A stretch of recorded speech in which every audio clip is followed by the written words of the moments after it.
this is the day that you've made, Lord. And we will just be filled, Lord, our hearts with joy and thanksgiving. Because you're worthy of that, Lord. May we honor you, Lord God, with our worship today. In Jesus' name, Amen. At umpisa pa lang, dapat the best na. Mahal ba bigay natin yung best lang natin para kay Lord? Yes, Jesus!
See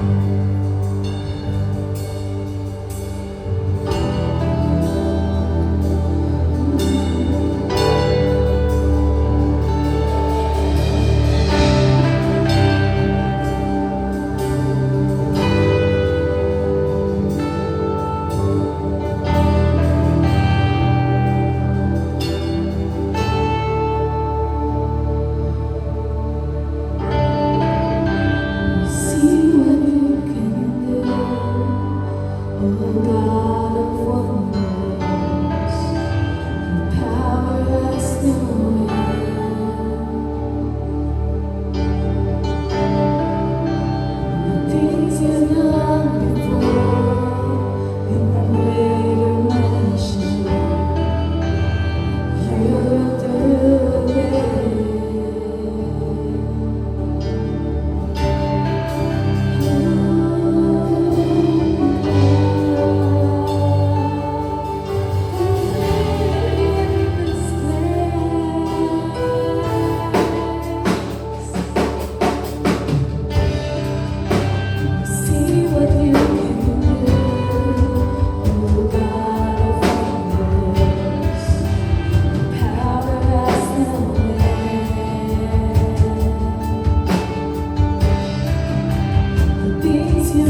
believe that there's no reason, Lord God, wall you can break, Lord God.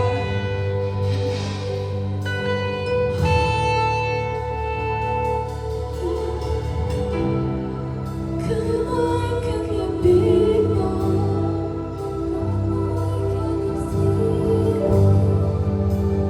God of revival, pour it out, pour it out. Every stronghold is tremble. I hear the chains in the ground. God of revival, pour it out, pour it out.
Isa lang ang gusto namin, Lord, walang maiiwan, Lord God. Sa revival na to, walang maiiwan. Wala kaming hahayaang maiiwan, Lord. Kasi yung desire namin, Lord, use us, Lord God, for your glory. And Lord, we give you the highest praise, the highest worship, Lord, that we can give. Walang mahiyain. Yan, pari ba, for the last time, bigay mo yung best shout. Wala namang tingnan mo yung katabi mo. Wala naman, walang patay lang yan sa'yo. Kay Lord lang, may patay lang yan. For the last time, bigay mo yung highest praise. A shout na praise na kayang umasan sa Lord. Kayang yung magbigay na liwanag sa pinakakita ng liwanag. Just shout it out, break that wall. Walang wall, walang reason, walang chains, Lord. You are free to worship, you are free to dance in Him. Just enjoy, enjoy, enjoy.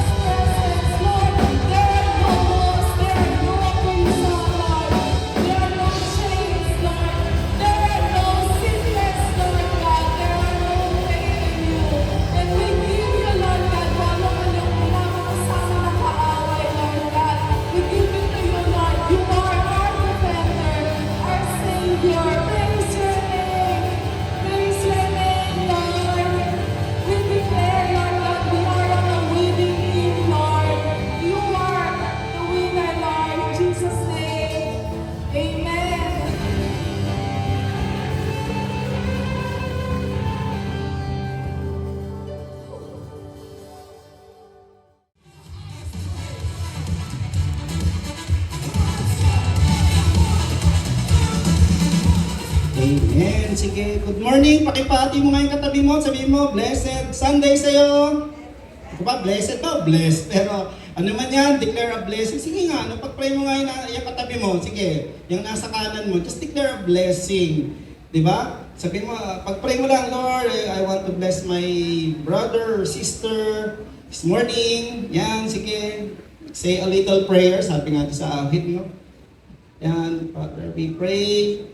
Katagpuin niyo po ngayon sa inyong salita, in Jesus' name, ano man ang kabalisahan, sinusabay namin, in Jesus' name. Ngayon sa kabila naman, sige, kabila naman, short lang, no? Short declaration prayer lang.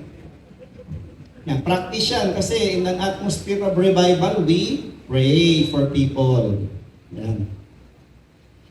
So, maging kayo sa team replay, pray kung sino yung katabi mo na nakikibahagi. By the way, hindi tayo nanonood, nakikibahagi tayo pagka na-click natin itong link na to. Amen? And Father, I agree.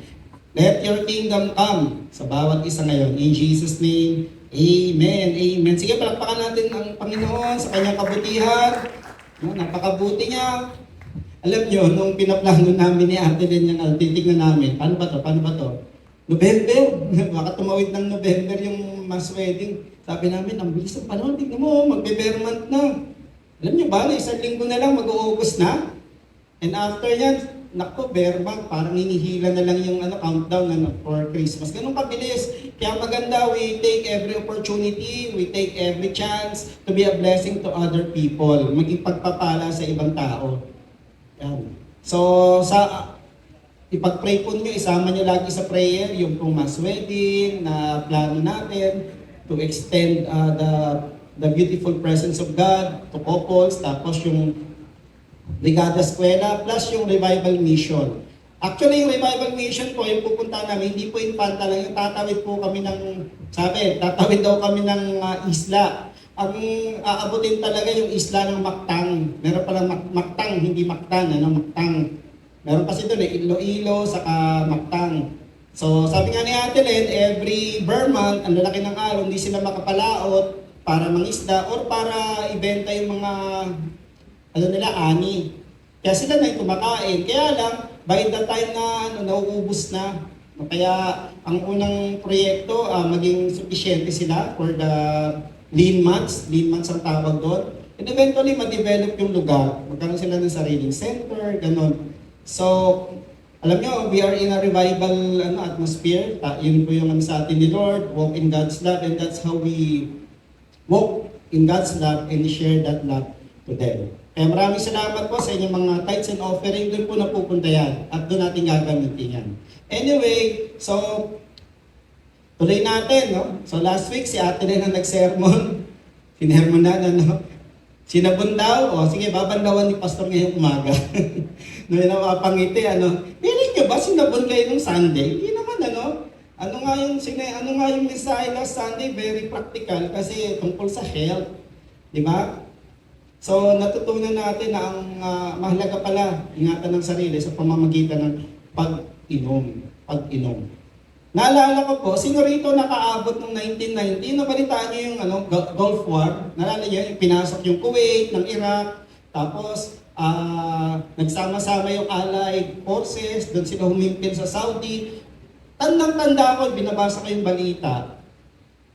Meron tong mga report na may mga sundalo na Amerikano, habang yun, siguro may naayos sila, nagamit, gano'n, biglang may mga nahihimatay. Kaya pala nahihimatay, dehydrated, kasi mainit, alam naman natin, sa Saudi mainit. So nahihimatay sila dahil sobrang init. Pero isang bagay pala, hindi lang pala mainit, malamig din pala pagka may parang winter season din. Pero yun, nahihimatay dahil nadidehydrate.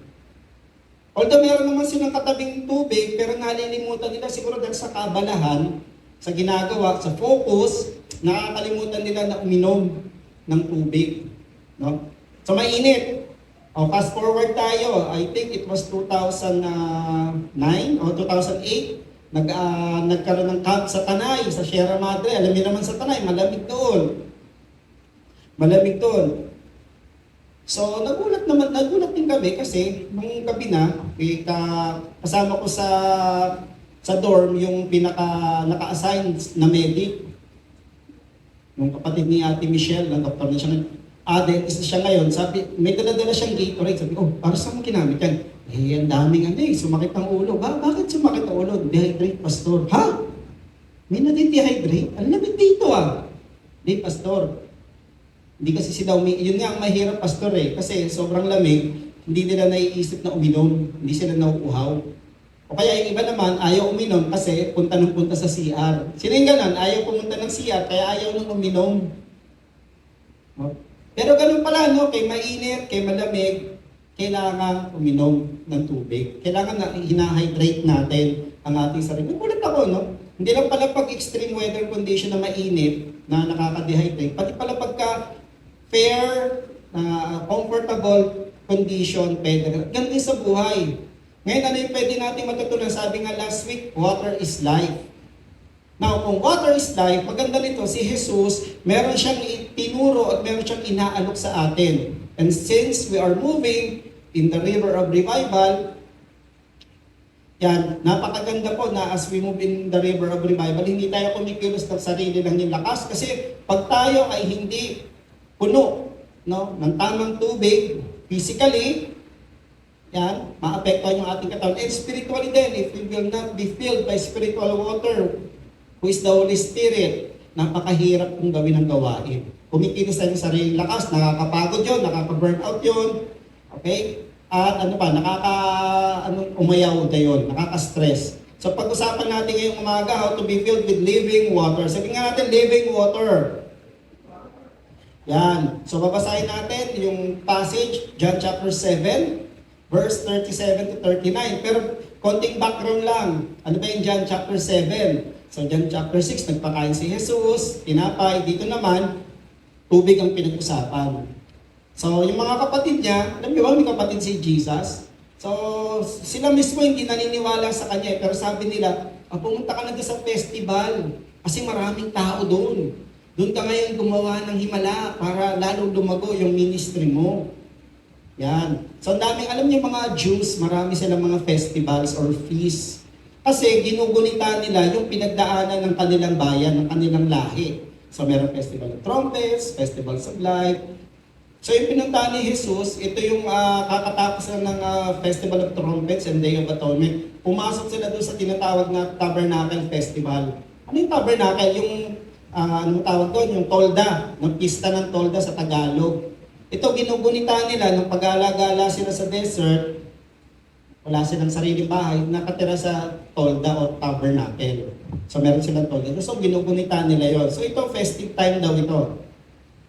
So, ano yung ceremony doon? Ang ceremony doon, yung priest, kukuha ng tubig sa Siloam, yung pool of Siloam. Alam niyo yan? Pool of Siloam, di ba? Yung may ginamot si Jesus. Tapos, lalakad siya and then ibubuhos niya para dumaloy papunta. Meron siyang bubuhusan na parang basin, tapos dadalo yun doon sa altar. Anong sinisimbolize ng pastor? Yung time na pag-alagala sila sa desert, sa wilderness, nauhaw sila, and water flowed from the rock. Yun. Pero yung theological na simbolo noon, ang simbolo noon ay ang pagdating ng Misaya para sila ay tubusin. Yan. Na magbibigay ng pagpapala at ginhawa sa kanila. So, sabi ng mga kapatid ni Jesus, mag-preach ka na. Kasi magandang festival yun, highlight yun. So, sabi ni Jesus sa inyo, tama lagi ang oras Pero may tamang timing. So, hindi siya nagpunta agad. Pero eventually, nung umalis yung mga utol niya, pumunta din siya kung babasahin niyo. So, ito na. So pagpunta niya, 7 days yun. So siguro nakisaya din siya o nakiparticipate din. Eventually, on the last day and greatest day, pinili niya yung huling araw. Sabi diyan, the last and greatest day of the feast, Jesus stood and said in a loud voice, "If anyone is thirsty, let him come to me and drink. Whoever believes in me, as the scripture has said, streams of living water will flow from within him." By this, he meant the Spirit whom those who believed in him were later to receive. Up to that time, the Spirit had not been given since Jesus had not yet been glorified. Let's pray. Father, we thank you for your word.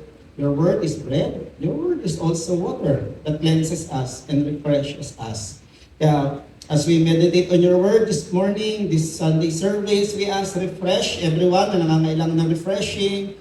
Cleanse anyone who need cleansing. Lord, just, Father, we ask, may we be restored to good health spiritually by living water. That's our prayer. In Jesus' name, amen, amen, amen. So, yun na. On the last and greatest day of the feast. So, ito, 7 times na yung praise. Unlike mga first day hanggang 7th day o 6th day, isang beses lang siya. May ceremony.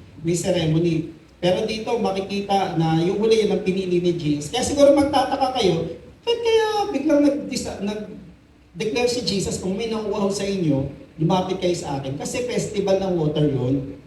May ceremony, tama doon ceremony of water. Kaya doon niya ginamit. Kita niya kung paano siya umabot para makakonect doon sa mga tao. Relevant yung mensahe, yung paraan ng pag-abot niya. Pero ito yung gusto kong makita natin dito. Napakahalaga ng tubig physically, napakahalaga ng tubig spiritually. So dito may mga ilang bagay tayo makikita. Ang hirap kumilos sa gawain ng Diyos na hindi tayo puno ng presensya niya, hindi tayo puno ng kapangyarihan niya, at hindi tayo puno ng kanyang spirit. Dito symbolized by living water. Kaya dito tignan natin ilang mga bagay na magandang paalala sa atin. Kasi last year, di ba, our team would give us a double portion. Sabi mo nga, double portion. So, humahayo tayo ngayon, dala-dala yung double portion na yon. Pero gaya nga nung kinuwento ko, busy yung mga sundalo, sa gitna sa init ng disyerto tayo, busy tayo everyday, sa gawain natin, so nauuhaw tayo physically, at alam ko po, nakakaramdam tayo minsan ng parang pagkauhaw spiritually. Ano yung mga senyalis ng kauhawan spiritually? Madali tayo mairita, madali na tayo mag-discourage, andiyan na yung disbelief, yung doubt, mga ganun, ibig sabihin po nun, oops, inom, living water na. Baka na-dehydrate na. Kaya ngayon tignan natin ilang mga bagay, how do we respond and be filled with this living water? Base dito sa passage na ito. Unang bagay dito, tignan natin merong imbitasyon si Jesus, meron siyang paanyaya. Yan. At tingnan natin ginagawa ng Diyos sa atin. That is what God consistently does to us. Inaanyayahan niya tayo. So minsan tutuloy tayo, tuloy-tuloy, minsan hihinto, minsan lalaboy, ito yung gusto niyang pagdalaan sa atin, pero andun lagi yung kamay niya na nag-aanyaya. Diba? Kaya nga sa Isaiah, come, let us reason together, naanyayahan niya na makipag-usap. 1 John 1:9, kung may atraso ka, lumaboy Kung lumapit ka lang, aminin, lilinisin kita. Andun lagi yung paanyaya ng Diyos sa atin. Paanyaya. So dito, may paanyaya si Jesus. Sabi niya dito, if anyone is thirsty, let him come to me and drink. Kung meron mang nauuhaw, syempre tingin nila, meron bang tubig na dala siya? Alam niyo, nung panahon nila Jesus, nung panahon ng ancient Near East, yung tubig ay napakahalaga, lalo na sa part nila. Kaya nga di ba kay Abraham, inaway siya ng mga nakatira doon sa lugar, pinagtatapon yung tatambakan yung mga hinukay niyang balon. Ano ginawa ni Isaac? Pinaguhukay niya ulit. Kasi mahalaga tubig. Mahalaga ang tubig.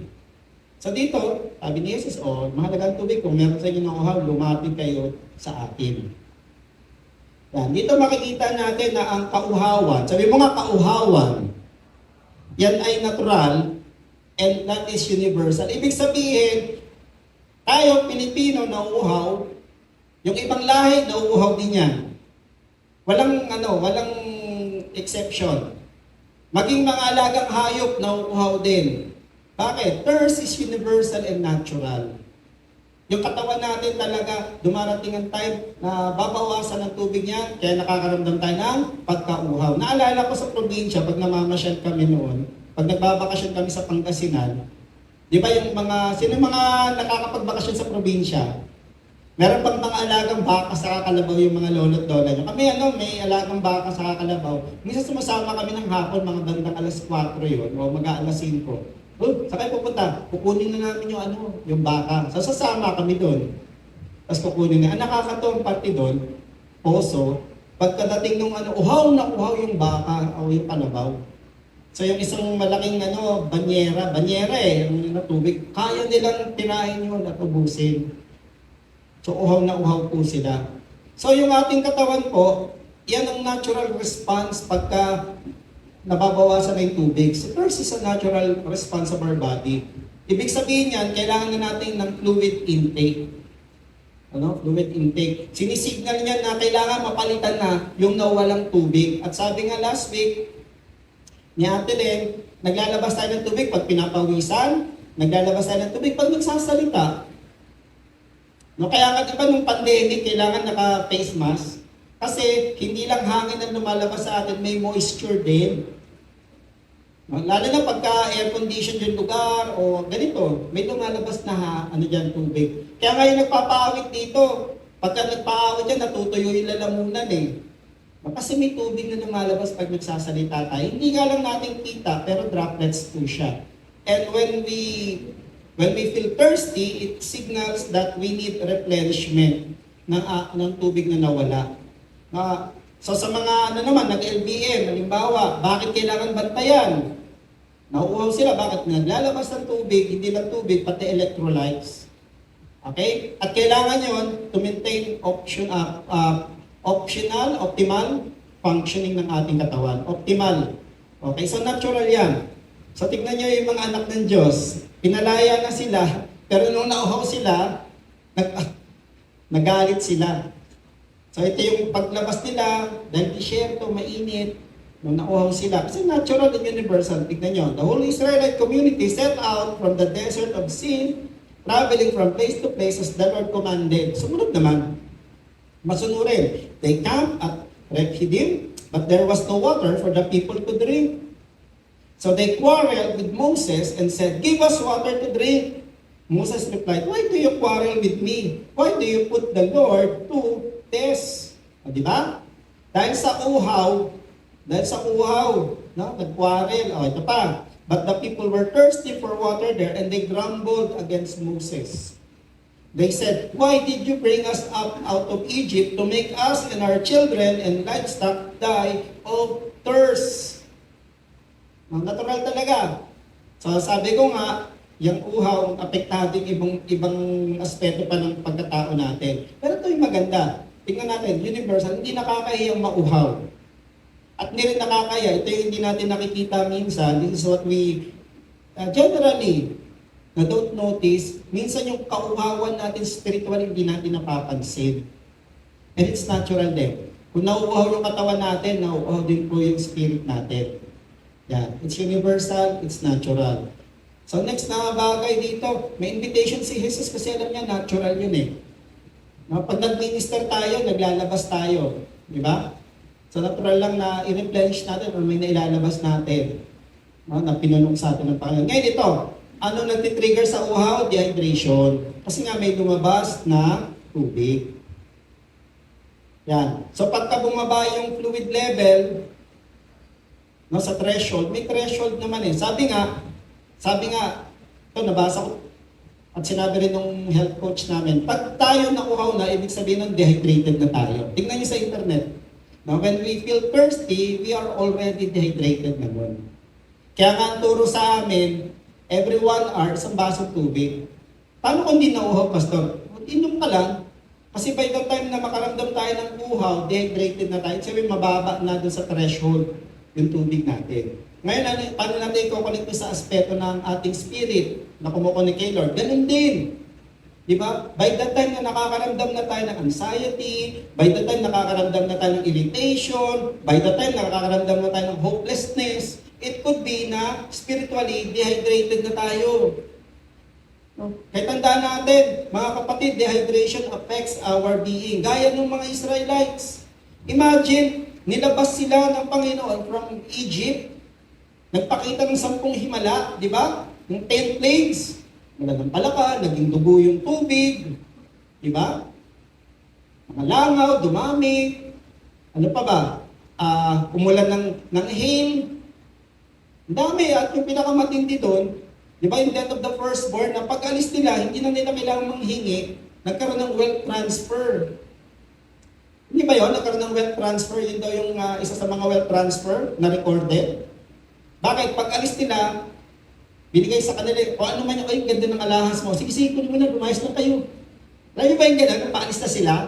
Kasi nangamatayan na yung mga panganay. Ngayon, sige, paalisin na yan. Papuntayin na yun doon sa kung saan sila gusto dalhin ng Diyos. Saan sila gusto dalhin.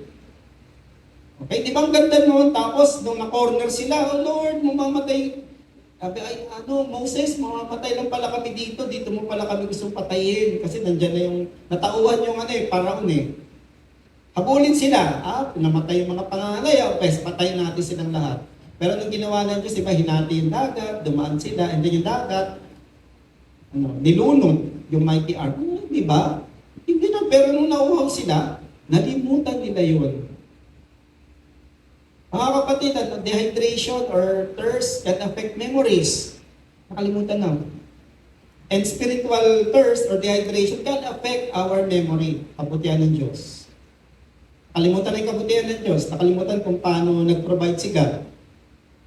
Nakalimutan kung paano siya inalis sa mahirap na sitwasyon. Bakit? Kasi dried up na yung spirit. Paano nagda-dry up ang spirit natin? Walang taking ng living water. Through what? Communing with the Lord. In His Word, in His Word, in His presence, through worship, through reading of His Word, the reflection of His Word, and simply communing with the Lord, spending time. Apektado ng ating being. Physically, apektado yung cognition. Alam niyo ba yun? Naapekto yung pag-unawa, pagka-dehydrated, apektado. Kaya nga, di ba, kung gutom, nahihirapang ma-catch up kung ano yung tinuturo. Ganon din pala pagka-uhaw, mahirap din makaintindi. Kaya nga maganda yung mga bata, may baong tubig, sa spoon. Pangalawa, prevention, UTI, kidney stones. Na may isa kaming pinuntang school, ang common na sakit ng mga female siya female school, ang common sakit ay UTI. Sabi ko, kulang ng tubig.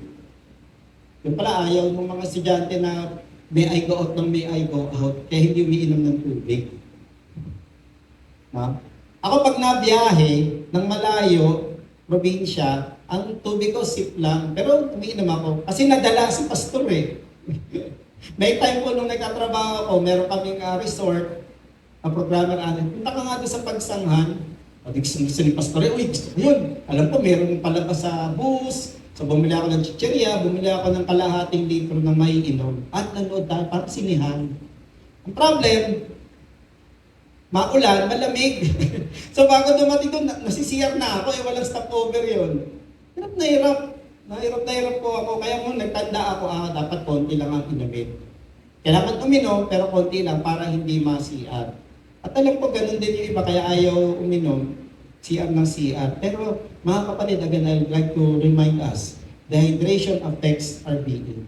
Iba naman, bakit hindi makapagbigay ng oras kay God so that they can be filled by living water?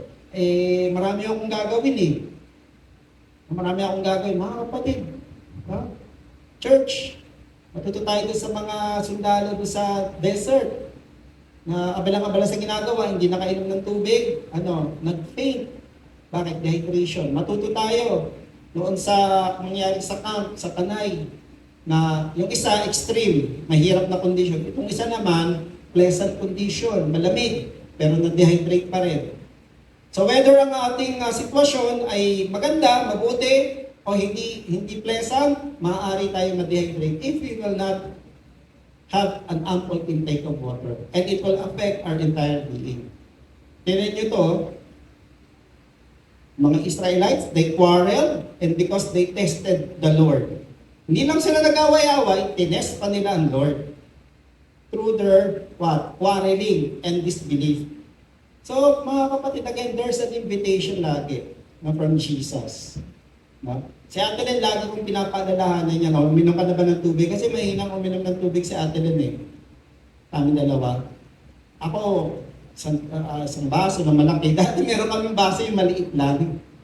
Ayaw ko, bitin eh. So bumili ako ng mas malaking baso. So I have to remind her, tubig. Yan. Di ba? Yung mga nag-chill, tubig.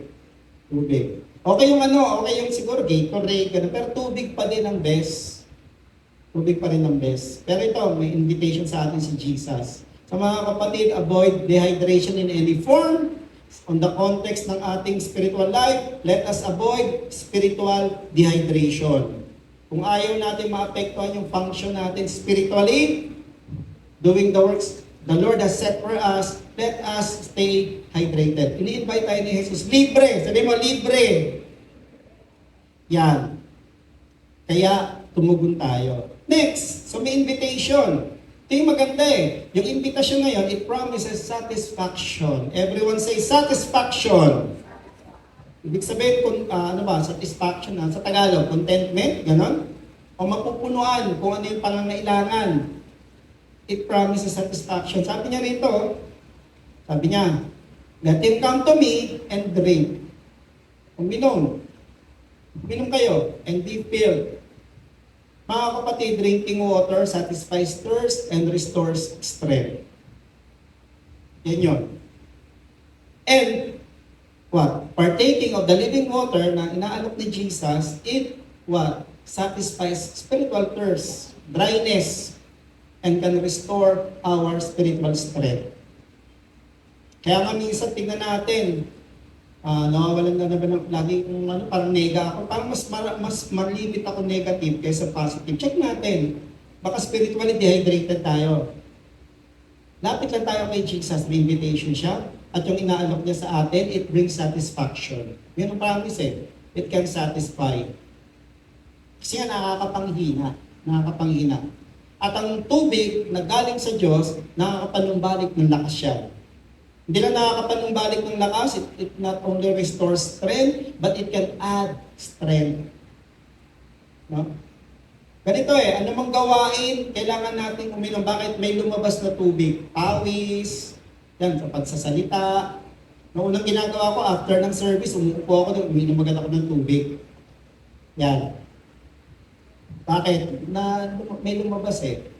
So ano mang gawain, mas matinding gawain, mas madami tayong ina-exert na tubig. Mas maraming nilalabas. Tingnan niyo po sa Judges, chapter 15. So si Samson, kinuyok siya ng mga Philistine, may nakita siyang pangan ng donkey, ng asno. Yun ang ginamit niya, pinanghampas niya. Ang galing, ginamit niya yung pangan. Na-imagine kayo, pag namamalingki, nakakita ko ng yung hinati na ulo ng baboy. Na-imagine, ito, parang ganito yung ginamit ni Samson na pinaghampas niya yung mga kalaban niya. So may matindi siyang ginawa. Di ba? Pinakita ng Diyos yung kapangyarihan na nilagay kay Samson, yung lakas. Natalo niya eh. Ilang daan yung tinalo niya. Pero anong nangyari? Nauhaw siya. At sa uhaw niya, sabi niya, tingnan niyo rito. Because he was very thirsty, he cried out to the Lord, "You have given your servant this great victory. Must I now die of thirst and fall into the hands of the uncircumcised?" Yan. Uhaw. Siyempre, lumaban siya physically. Pero alam niyo po ba, na even psychologically and spiritually, we can fall into that. Parang feeling natin na upos tayo. Hindi ko alam kay Ma'am Lena, kung after magturo ka for the day, feeling ko parang hapong-hapok. Hindi lang physically, pero emotionally, psychologically, syempre spiritually din. Yan. Ganun eh. Nakakapanghina dahil may lumalabas sa atin, pero tayong ibinibigay. Yan.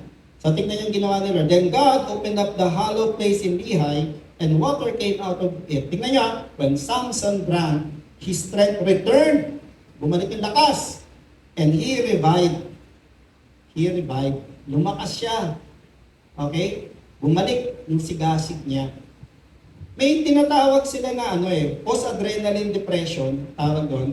Ano yung post-adrenaline depression? Yung pag may nangyaring matindi, nararanasan daw ito ng mga preachers, o kaya mga ministers. Pansinin nyo, kung kailan tayo may ginawang matindi, parang the following day, parang down. na madadag, or during the week, makakaramdam ng ganon. Ba't ganon? Parang nalungkot ako, ang ganda naman nung nangyari. So we take it as what? The enemy's attack. Actually, attack nga. Pero isang paliwanag doon, posible, uhaw tayo. Kasi we exerted something eh. Halimbawa, anniversary. Halimbawa, yun nga, mag-outreach. Naglalabas doon eh. Diba? Parang yung nag-workout lang, pinapawisan. Kailangan palitan. Kailangan palitan, yung lumabas sa tubig. Sa atin din, no? While ministering, meron tayong outflow, inalabas. Praying, ministering, kaya kailangan palitan. Kaya nga everyday dapat give us today our daily bread. Hindi lang bread eh. Ano man yung pangangailangan. So kailangan ulit ko Lord lakas, kailangan ko po Lord talino, kailangan ko po Lord yung presensya at spirito nyo. Yan. At yung inaalok ni Jesus, it promises satisfaction. Kasama sa satisfaction yung restoration ng health. No? Ito makikita natin, ang tubig po, it enhances and sustains life. No? Pinapayabong niya pa yung buhay at sinusustain niya. Kung babasahin natin ang history, ito water enhances and sustains life. If you will go to history, sino rito may world history, taas sa kamay. Yan, yung iba walang history, subject, nakangiti si Elijah. Wala pa kayong history, world history, wala pa. Tingnan nyo sa world history ng mga libro, yung mga great civilization, nagsimula sila doon sa tabi ng great rivers sa bayan nila. Limbawa, sa Egypt, yan, early civilization yan. Ando doon yung the River Nile. Yan. Mesopotamia. Ano ba Mesopotamia? Iraq. No? Persia kasi yun ang Iran eh. Mesopotamia or Iraq. Yan. Meron silang river na Tigris, Euphrates. Yan. China. Yan. Ano yung Great River doon? Yung Yellow River, yung Yangtze River. So, may napuna yung mga historian, yung mga civilization nagsimula sila sa gilid o meron sa kanilang Great River. Pati sa India lang po meron din, sa Europe meron din. Bakit? Kasi water sustains and enhances life. Yan. Kaya napakalaga tayo, lagi tayong nakakabit, no? Lagi tayong nakakonekta doon sa nagbibigay ng tubig ng buhay. Kaya nga di ba sinabi sa Psalms, para daw nakatanim sa gilid ng ilog at hindi nalalantay yung dahon, no? Psalm 1, chapter 1. So it promises satisfaction. And drinking the water Jesus offers gives eternal satisfaction. Ito'y maganda eh. Hindi lang panandalian, kundi pang matagalan. Sabi mo nga, pang matagalan. Mga kapatid, living water, which is the Holy Spirit, who is the Holy Spirit, is a gift from Jesus. Sabi nga, no, hindi pa siya pupunta kasi dito pa ako eh. Pero pag balik niya, when He ascended, bumaba ang banal na Espiritu. At ito yung maganda. Dati, isang tao lang pinipili yung binababaan ng Espiritu ng Diyos. Pero ngayon sa atin, because of Jesus, it was made available to all who believes.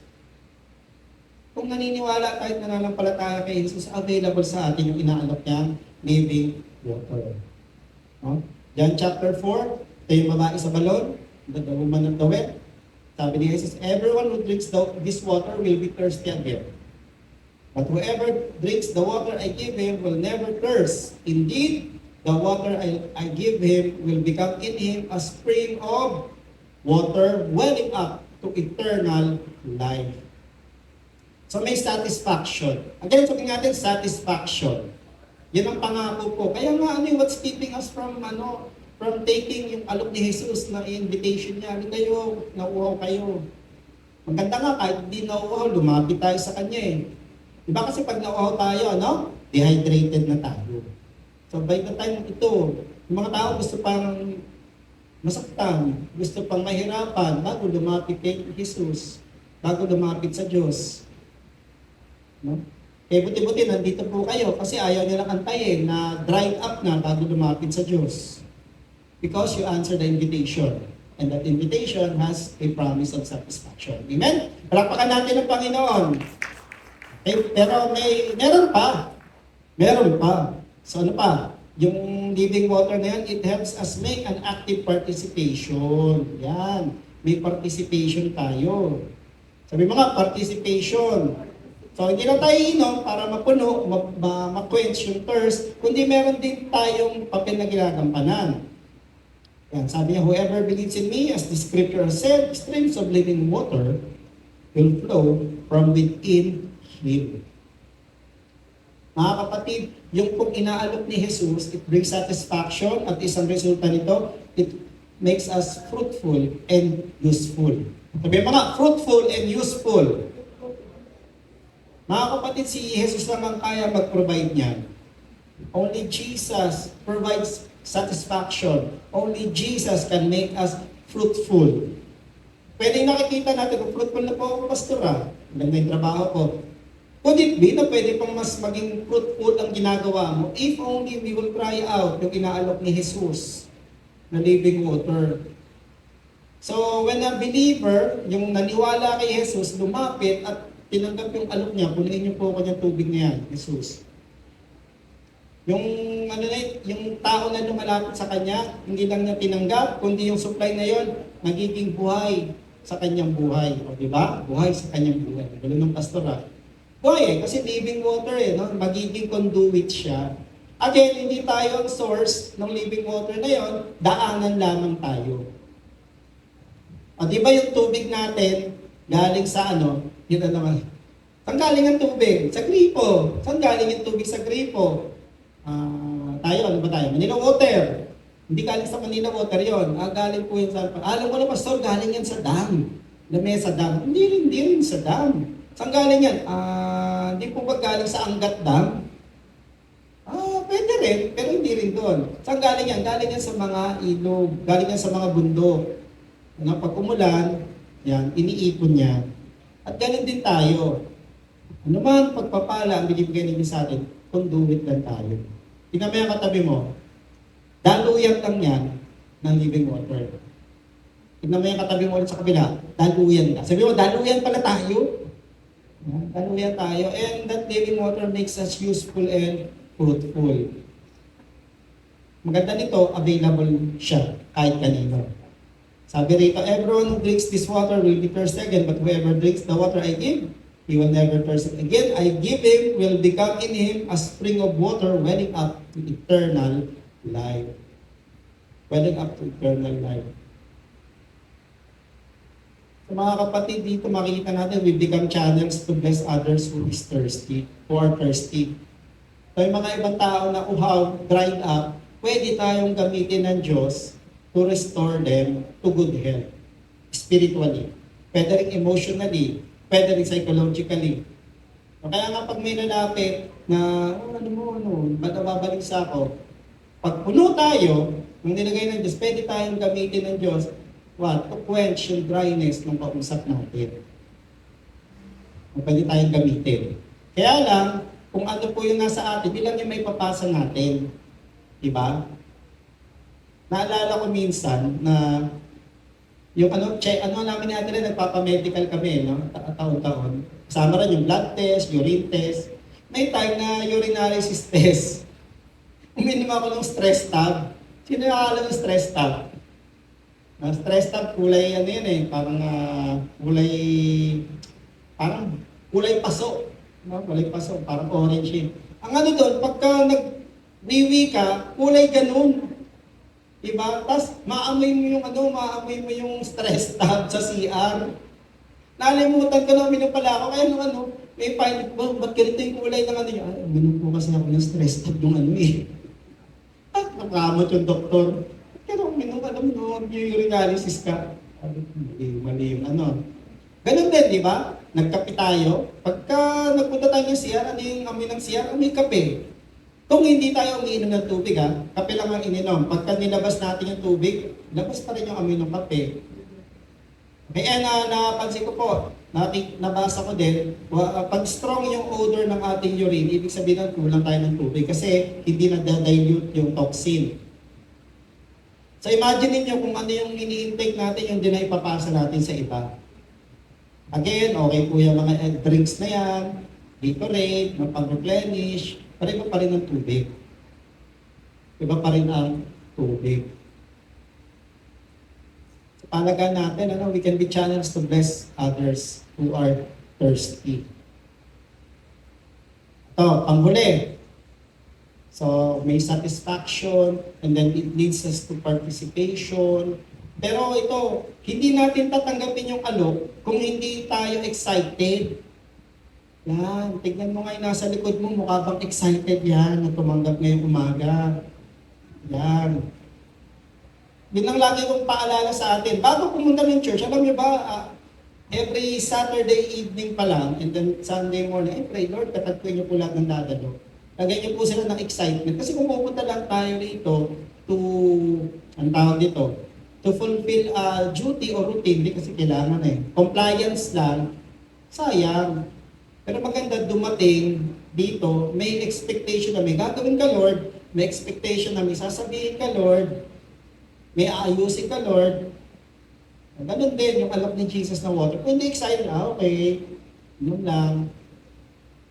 Okay, ganun lang. Ba't ko inumin yan? Okay. Okay.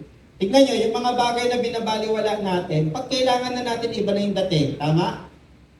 Sample, dahil tayo ay nasa nutrition month, yung mga bata ayaw kumain ng gulay, yaki kasi. Pero pag nagkaedad, kakain na ng gulay. Bakit? Kasi kailangan na, may sakit na, ganon. Di ba? Kaya nga kami ni Ate, kahit tayo, ganito lang, okay lang yan. At least kinakain natin siya bilang pagkain, hindi bilang gamot. Di ba? Dumarating ang time po, yung mga bagay na dapat tinitake natin, tinitake na lang natin kasi kailangan na natin dahil gamot na siya sa atin. Huwag ganon. Kami sa katabi mo, huwag ganon. So tayo, when we drink living water, may it be to sustain us, not just to heal us. Ano kayo magandang expectation na may gagawin kayo, Lord?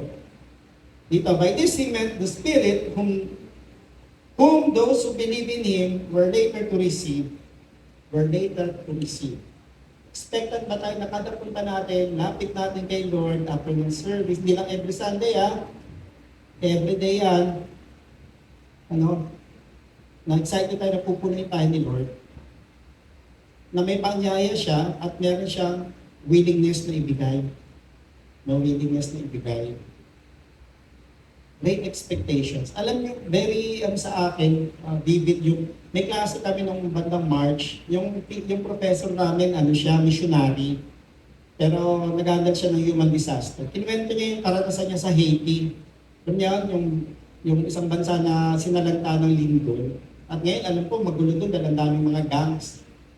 Ang tandang-tanda kung sinabi niya na nakatawag ng pansin ko, doon daw, napakahalaga ng tubig. Okay? May isang pelikula sa atin, sino nakanood nung may little bossing, yung si Raisa nung maliit pa. Di ba may commercial yon, naligo siya isang tabong tubig lang, nagsabon, then nagbanlaw, isang tabong tubig. Alam niyo yung kwento ng professor namin? Totoo pala yun. Sabi niya doon daw sa Haiti, kailangan kaya mo maglinis ng isang tabo lang ang tubig. Kasama na rin yung pagsisipilyo. Oo, sabi niya. That's how important water is and that's how scars makulang. Kasi lumindol Ngayon, malinis na tubig doon. Pahalagahan. At na-excite tayo kasi itong inaalok ni Jesus, libre at continuous. Ganun ba yung expectation natin? Lord, ito, salamat po, libre ito. Na walang bayad. Kaya nga, di ba, ang ng mga nanay, kainin mo yan, bakit? Yung mga tao nagugutom. Minsan, bakit na maisipin niya na sa ibang lugar, kaya nagtitipid ng tubig, sa ibang lugar, wala silang tubig. Sa ibang lugar, ang haba ng nilalakbay para mag-igib ng tubig. At nabasa ko yung report sa United Nations, karamihan pala nang nagsasalok ng tubig, babae. Mga picture ng babae, may banga sa ulo. Kasi mga lalaki nagtatrabaho, pero sila yung nagsasalok ng tubig. Pero ito libre. Are we responding with expectations? Ano inaasahan natin? Pag ang Diyos may inalok, kung tayong malaking expectation sa inaalok niya. So mga kapatid, in that expectation, we live holding on to that promise. Hawakan natin at kumilos tayo sa pangako na yun. Dami natin plano, no? Mas wedding, hindi ko pa alam kung ilalagay ni Lord, revival mission, ano pa, revival mission, Brigada Eskwela, next week na yun, pakibahagi po kayo. Marami, no? Pero mahirap kumilos doon kung wala tayong pinangawakang pangako sa Panginoon. O kumikilos tayo ng sariling lakas lang. O kumikilos tayo ng hindi puno. No, kasi magiging iba yung motivasyon natin pag hindi puno. Pero ito yung maganda eh. May pangako tayong pangahawakan mula sa Diyos. You can hold on to a promise from the Lord. Kung lumapit tayo sa Kanya, kung nauuhaw tayo, o hindi pa man nauuhaw, lumapit tayo sa Kanya, available. Yung binabanggit ni Jesus na yan, it goes way back yung panahon ni Prophet Isaiah. At nire-echo lang yan, na ako ito. Ayan, Isaiah 58 verse 11. Sabi yan, the Lord will guide you always. He will satisfy your needs in a sun-scorched land and will strengthen your frame. You will be like a well-watered garden, like a spring whose waters never fail. Nagtang pangako niyan. At yung pangako na yan, nire-echo ni Jesus. Lumapit kayo sa akin and springs of living water will flow sa inyo. Magandang pangako po yan, mga kapatid. Pangawakan natin yan. And let us have great expectations mula sa pangako na yan. Now to end, ewan ko kung napanood nyo itong balita na ito. Kita ba? Ayan, di ba? Usong-uso ngayon yung mga balita ng Pogo eh. Nung Biyernes, na balita, yung isang Pogo, dami sa Porac, na-discover nila, may mga matitinding mga pump, mga pangbomba ng tubig, deep well. Tapos nakita nyo doon, may Olympic size na swimming pool. You know? So na-alarma yung doon, LGU. Kasi yung tubig sa ilalim na dapat nagagamit ng mga magsasaka at ng paligid, sila yung nag-iipon kasi lalaki ng tangke. Sabi nga, alam mo itong mga lalaking tangke na ito, itong malalaking mga pump na ito, kaya ubusin yung tubig eh. Kaya mahihirapan yung mga magsasaka, mahihirapan yung mga nakatira dito. Anong punto dito? Ganun kahalaga ang tubig. Na people want, they want to hoard water. Gusto nilang imbakin. Gusto nilang suluhin. Diba? At sabi nga, may mga nagsasabi, balang araw ito na yung paglalabanan, tubig na. Hindi na langis, hindi na kung ano mang kayaman ng tubig na. Kasi pababa na ng pababa yung fresh water, lalo na natutunaw na raw yung yung mga yelo, yung mga glaciers sa Arctic. So yun, fresh water yun. Tapos diba, dumadalang na yung ulan dahil sa El Nino, and so on. Tubig. Ito yung magandang balita. No? Sa Panginoon, meron siya ino-offer na tubig na kailangan din natin spiritually so that we can move and have our being in Him. At ito ay available lagi. Kaya mga kapatid, as we move in the river of revival, mga kapatid, matuto po tayong magpapuno. Sabi mo, magpapuno nitong living water na ito. At itong living water na ito, ito ay paanyaya ni Jesus. Sabi kayo, yung paanyaya niya can give satisfaction pag tumugon tayo. At hindi lang satisfaction, ito ay pinuposisyon tayo to participate. And as we participate, may we respond with great expectations. Ay, pwede pala akong gamitin ng Diyos. Lahat tayo pwedeng gamitin ng Diyos po. Again, ulitin ko, saan ka man dalhin, yun ang ministry field mo. Pero matutuwa naman po kami if you will involve yourself in ministry din. Pero that being said, saan man tayo, pwede nating padaluhin yung tubig na tinatanggap natin mula sa Diyos. Kaya ito yung tanong na iwan ko sa atin lahat. Reflect on this. Paano kaya natin patuloy matatanggap yung tubig na yun sa buhay natin? So last week, diniscuss ni Ate Len, physical water. Mahalaga para sa functioning ng katawan. Pero spiritually, paano kaya natin patuloy na masisiguro na hindi tayo spiritually dehydrated? Even Jesus, He invited people on the last and greatest day of the feast. Kayong mga nauuhaw, lumapit kayo sa akin. Ha? At uminom kayo, I'll give you living water. Kayong nauuhaw. Mga kapatid, paano natin patuloy na tatanggapin at paano natin iingatan itong living water sa buhay natin. Kailan po makakasagot niyan? Kailan makakasagot niyan? Pero ang akin lang, bantayan natin, again, ano? Pag hindi na ako ito, oops, baka dehydrated na tayo. Physically and spiritually. Amen? Sige, palakpakan natin ang Panginoon. So let's stand and let's pray. Let's pray. Let's ask the Lord, no? For this living water.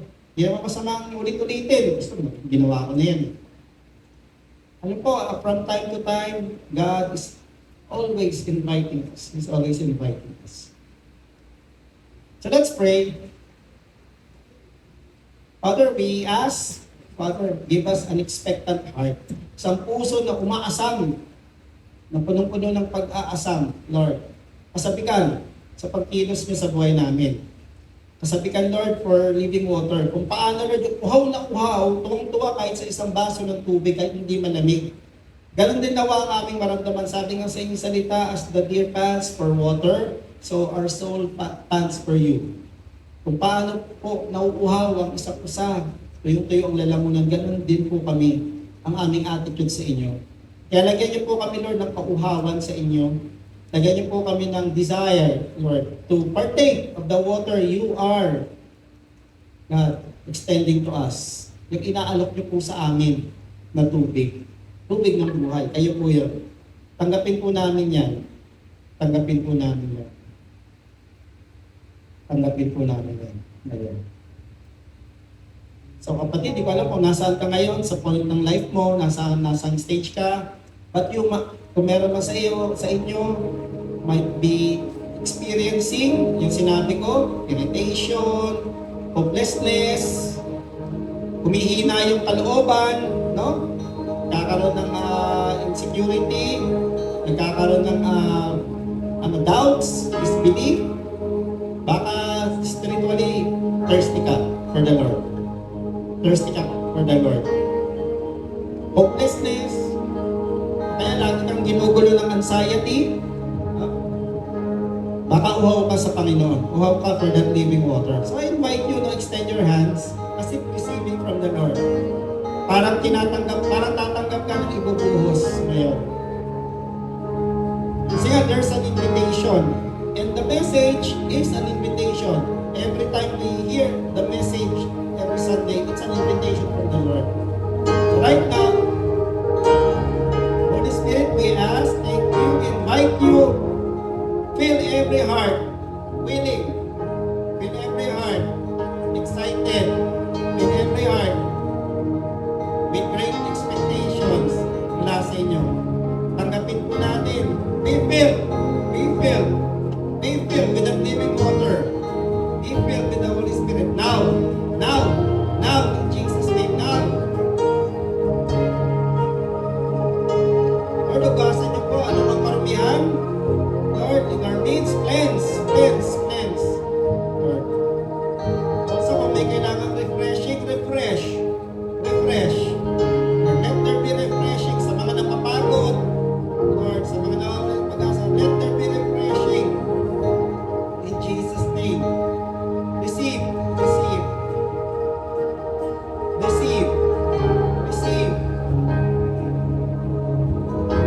Paano pinupuno? Hindi na tayo pupunuin, paapawin pa tayo. Lord, fill to overflow in Jesus' name. Overflow